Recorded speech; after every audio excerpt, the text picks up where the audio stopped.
Hello दोस्तों, आज इस वीडियो में जो हम हैं कक्षा 10 की जो 11वीं प्रश्नावली है वृत्तों से संबंधित क्षेत्रफल, इसके सारे सूत्रों के बारे में इस वीडियो में हम जानेंगे।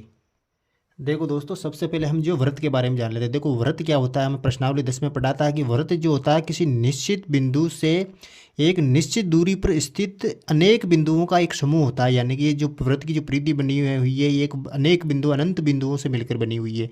यानी कि वृत्त की परिभाषा क्या हुई, किसी किसी एक निश्चित बिंदु से निश्चित दूरी पर स्थित अनंत बिंदुओं का एक समूह होता है वृत्त। यानी कि ये तो हो गया वृत्त। अब जो हम वृत्त के बारे में सामान्य सी जानकारी जान लेते हैं कि वृत्त का जो होता है त्रिज्या क्या होती है। दोस्तों, वृत्त के केंद्र से, इस केंद्र को ओ नाम दिया मैंने, केंद्र से केंद्र और ये जो वृत्त की जो परिधि है इसके बीच की जो दूरी होती है इसको बोलते हैं दोस्तों त्रिज्या। ये होगी त्रिज्या।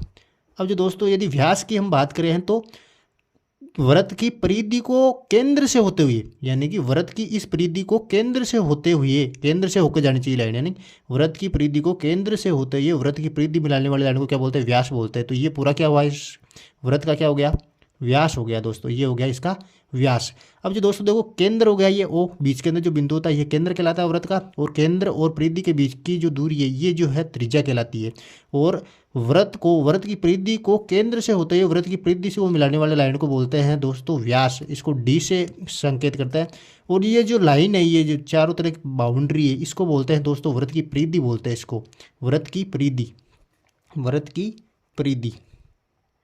और ये जो वृत्त का अंदर का जो एरिया है ये पूरा जो है वृत्त का क्षेत्रफल कहलाता है, जो अंदर जो खालिस्तान दे रखा है। तो हम सूत्रों के बारे में जान लेते हैं। यानी कि त्रिज्या को आर से डिनोट करते हैं और व्यास को डी से डिनोट, मतलब संकेत इसका जो डी, व्यास का जो डी है।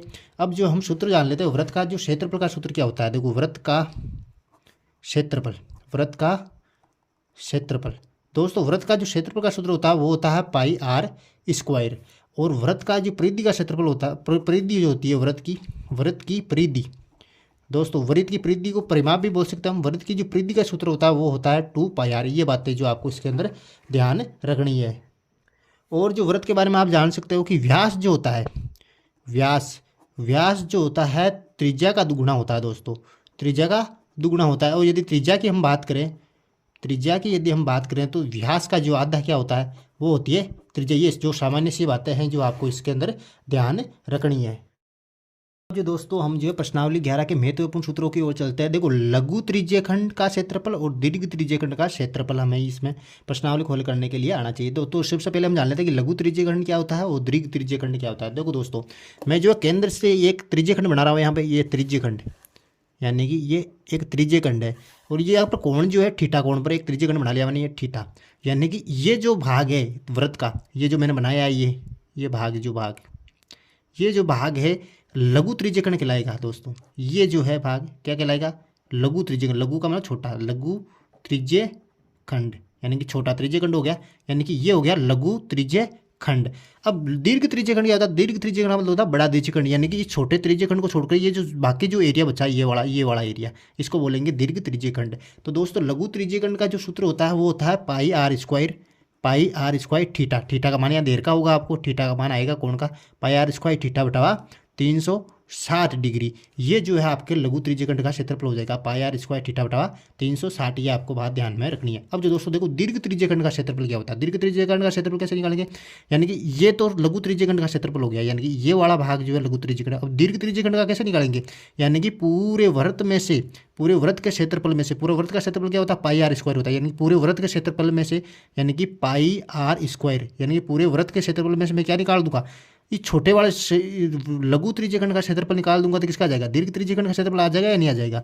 यानी कि पाई आर स्क्वायर, यानी कि पूरे वृत्त के क्षेत्रफल में से मैं क्या निकाल रहा हूँ, लघु त्रिज्यखंड का क्षेत्रफल निकाल रहा हूँ, ये निकाल दूंगा। यानी कि पाई आर स्क्वायर थीटा बटावा 360 डिग्री। तो ये क्या हो गया, किसका क्षेत्रफल हो गया, दीर्घ त्रिज्यखंड का क्षेत्रफल क्या हो गया, pi r square minus pi r square theta बटावा 360। और ये जो भाग है ये जो है दीर्घ त्रिज्यखंड हो जाएगा वृत्त का, दीर्घ त्रिज्यखंड। दोस्तों हम आगे चलते हैं। देखो लघु वृत्तखंड का क्षेत्रफल और दीर्घ वृत्तखंड का क्षेत्रफल। सबसे पहले हम जान लेते हैं कि लघु वृत्तखंड क्या होता है और दीर्घ वृत्तखंड क्या होता है। देखो दोस्तों ये वृत्त दे रखा है, यहाँ पर मैंने एक भाग दे रखा है ए बी पी, ये भाग दे रखा है, ये छायांकित भाग जो है ये भाग जो है दोस्तों क्या कहलाएगा, लघु वृत्तखंड कहलाएगा, लघु वृत्तखंड। लघु वृत्तखंड यानी कि वृत्त का ये इतना सा जो भाग है जो वृत्त की जीवा के द्वारा यहाँ पर बना हुआ है, ये जो लघु वृत्तखंड कहलाएगा यहाँ पे। और ये जो है इस लघु वृत्तखंड के अलावा जो ये खालिस्तान पूरा भाग बचा हुआ है, ये भाग ये कहलाएगा दीर्घ वृत्तखंड। दीर्घ वृत्तखंड, दीर्घ वृत्तखंड ये कहलाएगा। तो हमें जो सूत्र किसका लाना है, लघु वृत्तखंड का क्षेत्रफल का लाना है, यानी लघु वृत्तखंड का क्षेत्रफल का हमें सूत्र लाना है। तो इसका कैसे ज्ञात करेंगे, हम इसका ज्ञात करेंगे लघु त्रिज्यखंड के क्षेत्रफल की सहायता से। यानी कि मैं यदि इस केंद्र ओ को ए से मिला दूं यहाँ पे और ओ को बी से मिला दूं यहाँ पर, तो देखो दोस्तों यहाँ पर ओ ए पी बी एक त्रिज्यखंड बन गया दोस्तों। यहाँ पर ये पूरा एक त्रिज्यखंड बन गया। तो मैं क्या करूँगा, इस त्रिज्यखंड में से ये एक त्रिभुज बना हुआ है यहाँ पे, इस पूरे त्रिज्यखंड में से इस त्रिभुज का क्षेत्रफल घटा दूंगा तो किसका क्षेत्रफल आ जाएगा मेरे पास, इस लघु वृत्तखंड का क्षेत्रफल यहाँ पर आ जाएगा मेरे पास। तो देखो लघु वृत्तखंड का क्षेत्रफल क्या होगा, यानी कि त्रिज्यखंड त्रिज्यखंड त्रिज्यखंड त्रिज्यखंड किसका, त्रिज्यखंड कौन सा होगा, O B P A, O B P A का क्षेत्रफल माइनस किसका घटा दूंगा, त्रिभुज ओ ए बी का क्षेत्रफल, ओ ए बी का क्षेत्रफल। तो दोस्तों हमारे पास किसका आ जाएगा, लघु वृत्तखंड का क्षेत्रफल आ जाएगा। और त्रिज्यखंड का क्षेत्रफल क्या होता है वो हमने पहले जान लिया, पाई आर स्क्वायर थीटा बटा 360 होता है। तो वो सूत्र लगा देना है यहाँ पे, माइनस का क्या करना है, ये त्रिभुज का, यहाँ त्रिभुज जो है आपके यदि समकोण है तो समकोण का लग जाएगा, समबाहु त्रिभुज है समबाहु त्रिभुज का लग जाएगा। यदि कोई दूसरा त्रिभुज है तो उस त्रिभुज के अनुसार आपको क्षेत्रफल यहाँ पर लगाना पड़ेगा। मैं आगे आपको इस वीडियो में बता दूंगा कि कौन कौन से त्रिभुजों का क्षेत्रफल इसमें काम आएगा। अब जो है दीर्घ वृत्तखंड का क्षेत्रफल निकालना दोस्तों। और दीर्घ वृत्तखंड का वैसे ये बहुत ही सिंपल है, मैं क्या करूँगा पूरे वृत्त में से किसका निकाल दूंगा, लघु वृत्तखंड का क्षेत्रफल निकाल दूंगा यहाँ पे। यानी कि वृत्त का क्षेत्रफल, वृत्त